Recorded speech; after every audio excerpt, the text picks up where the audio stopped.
আসসালামু আলাইকুম। আমি ডক্টর মোহাম্মদ আতিকুর রহমান। সবাইকে স্বাগত জানাই। আমি বর্তমানে সহকারী অধ্যাপক হিসাবে ন্যাশনাল ইনস্টিটিউট অফ নিউরোসায়েন্সে কর্তব্যরত রয়েছি। আমি association of clinical endocrinologist and diabetologist of বাংলাদেশে জয়েন্ট সেক্রেটারি হিসাবে কাজ করছি।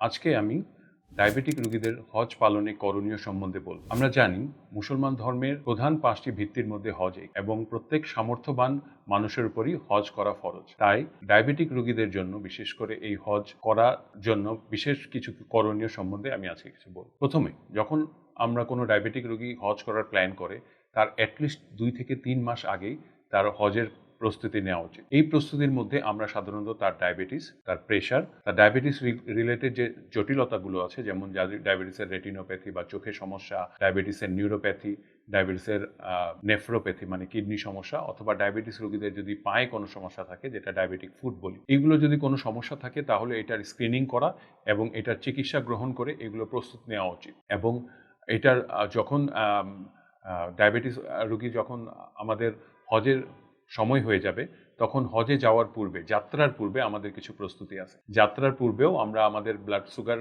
এবং প্রেশার ঠিকমতো কন্ট্রোল আছে কিনা এটা আমরা ভালোভাবে জেনে নিব, এবং আমাদের যে ঔষধগুলো আছে এই ওষুধগুলো এবং পরিমাণ মতো, যেমন আমাদের যদি সফর 40 দিনের হয়, এই 40 দিনের ঔষধ যাতে আমরা সময় মতো পরিমাণ মতো নিয়ে নিই। এবং যদি কেউ ইনসুলিন ব্যবহার করেন, ইনসুলিনটাও আমাদের এই পরিমাণ মতো, যে আমাদের যে পরিমাণ প্রয়োজন আছে, এটা আমরা 40 দিনের ইনসুলিন ভালো মতো নিয়ে সুন্দর করে প্যাকেট করে এটা ক্যারি ব্যাগের মধ্যে রাখার চেষ্টা করব। কারণ ইনসুলিন যেহেতু হিট সেন্সিটিভ, এই জন্য এটাকে আমরা আমাদের যে ক্যারি ব্যাগে এটা আমাদের প্রেসক্রিপশন সহ আমরা সাথে নিয়ে যাব। হজে যাওয়ার পরে আমাদের প্রথম কাজ হয় ওখানে উমরা করা। আমরা জানি যে উমরা সময় সাই করা, যেটা আমরা, অথবা আমাদের তওয়াফ করা, এইটাতে কিন্তু ওই দিন প্রচুর পরিশ্রম করতে হয়। যেখানে প্রচুর হাঁটাহাঁটি করতে হয়, তার ওই দিন আমাদের খাওয়া, এই পরিশ্রম করার পূর্বেই অ্যাটলিস্ট কিছু খেয়ে নেওয়া উচিত।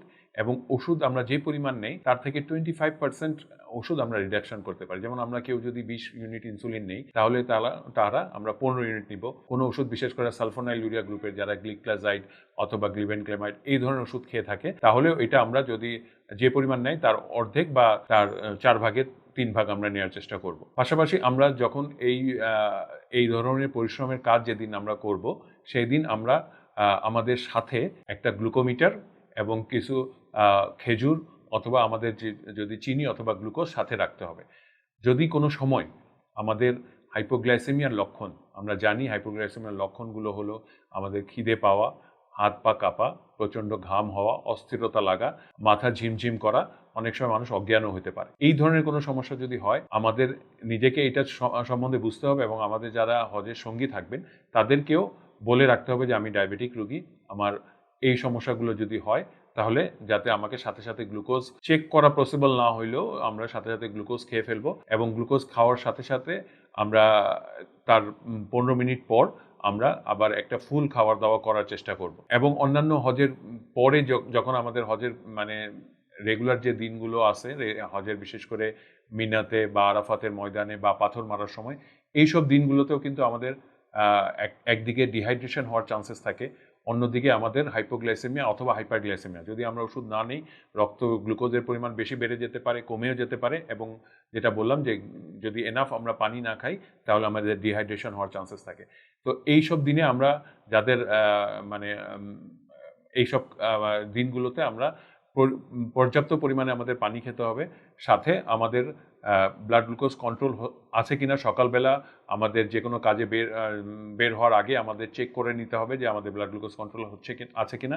যদি ভালো কন্ট্রোলে থাকে তাহলে ওষুধ একটু কমিয়ে খাবো, আর যদি একটু কন্ট্রোল থেকে একটু বেশির দিকে থাকে তাহলে যে পরিমাণ ওষুধ আছে আমরা সেই পরিমাণই নিব।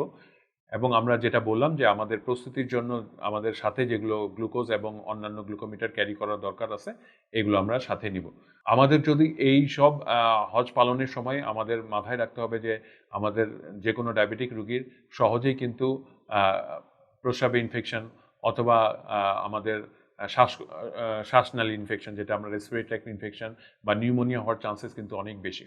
যদি কোনো রোগীর এই সব সমস্যা দেখা দেয় তাহলে আমাদের বাংলাদেশ হজ মিশনে আমাদের ডাক্তার থাকেন, ওনাদের সাথে তাড়াতাড়ি পরামর্শ করবেন, অথবা আশেপাশে যদি কোনো মেডিকেল ক্যাম্প থাকে তাদেরকে যেয়ে আপনার প্রবলেম বলে চিকিৎসা নেওয়ার চেষ্টা করবেন। অনেক সময় আমরা বলি যদি ডিহাইড্রেটেড হয় আমরা পরিমাণ মতো পানি খাবো, স্যালাইনও খেতে পারি, তবে খুব বেশি স্যালাইন খেলে আবার গ্লুকোজ বাড়ার চান্সেস থাকে। এই জন্য যদি মানে আমরা ডিহাইড্রেটেড থাকি আমরা পানি এবং অল্প একটু লবণ এবং লেবু মিশিয়ে আমরা পানি খেয়ে নিতে পারি। তাছাড়া যদি আমাদের পায়ে, বিশেষ করে যখন আমরা হাঁটাহাঁটি করব, আমরা কিন্তু পায়ের যত্ন অবশ্যই নিব। আমরা গোসল করার পরে ভালো মতো পায়ে একটা ভেজলিন অথবা নারিকেল তেল এরকম একটা কিছু মেখে নিব, যাতে আমাদের পা সহজে রুক্ষ না হয়, এবং পায়ের যত্ন আমাদের প্রতিদিন নিতে হবে। প্রতিদিন আমাদের একটা হাতে একটা গ্লাস নিয়ে রাখতে হবে, যাতে আমাদের পায়ের ভিতরে কোনো রকমের ফোসকা পড়া বা কোনো ধরনের ইনফেকশন হয়েছে কিনা এটা আমাদের দেখতে হবে। দেখলে এটার সাথে সাথে এটা চিকিৎসা আমাদের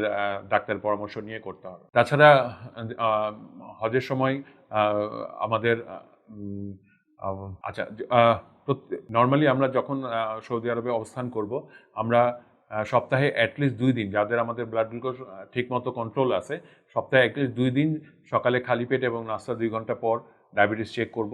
যাদের আমাদের ইনসুলিন বা বেশি পরিমাণ ওষুধ খেতে হয় তাদের অ্যাটলিস্ট প্রতিদিন একবার দুইবার আপনাদের ব্লাড গ্লুকোজটা চেক করে নেবেন। আমরা সকলের সুস্বাস্থ্য কামনা করি।